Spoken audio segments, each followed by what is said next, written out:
สบายดีไอ้น้องชาวโซเชียล Facebook หรือ YouTube เฮามื้อนี้มีของเด่นมานำเสนอเพื่อเป็นแนวทางการศึกษาให้ไอ้น้องตอนแรกว่าสิเฮ็ดเป็นปืนลูกแม็กหรือว่าปืนลูกอัดนี่เฮาเจาะกลางก็สิได้ดินเป็นลูกแถเนาะ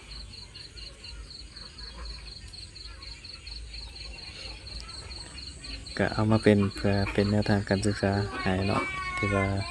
อยากดินไอ้น้องที่ว่าผ่านเข้ามาเห็นก็ขอขอบใจเด้อ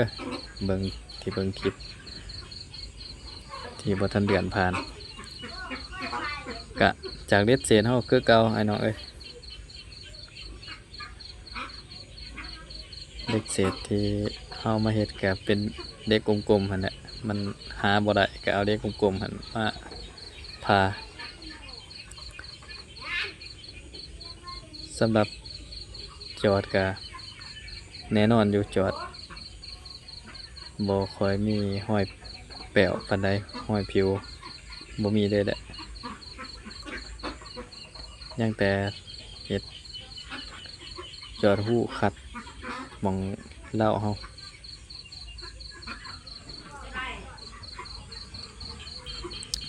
งาน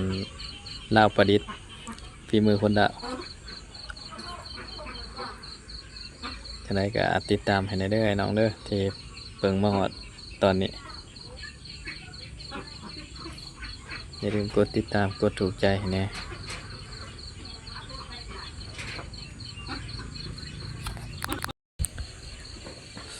สำหรับน็อตตัวนี้ก็สิได้เจียออกเพราะว่ามันค้ำกับสปริงของนกซับเนาะมันห่างบ่ได้สิได้เจียออกหน่อยหนึงน็อตตัวนี้ประคองยวงไกลไว้ซื่อๆบ่ให้มันย้อนออกเฮาอยากดินเป็นดู410สำหรับไอ้น้องท่านใดที่มีที่รู้จักบอลเป็นขายก็แนะนำเฮามาได้เด้อเพราะว่าถ้าเป็น12เกนมันก็แฮงดีคอยมันหลายเกินย้านว่ามันบ่อยู่เลขเฮาค่อนข้างบาง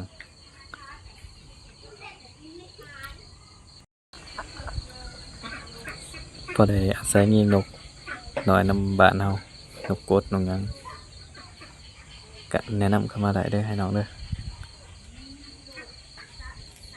ปืนก็คร่าวๆประมาณนี้วิธีปลดล็อกก็บีบยวงถอยหลังล็อกดีล็อกแน่นล็อกง่าย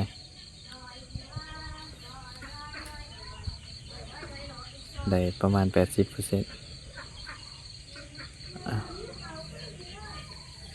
ขอบใจไอ้น้องที่ผ่านเข้ามาเห็นคลิปนี้แล้วเบิ่งจนจบเนาะขอขอบใจ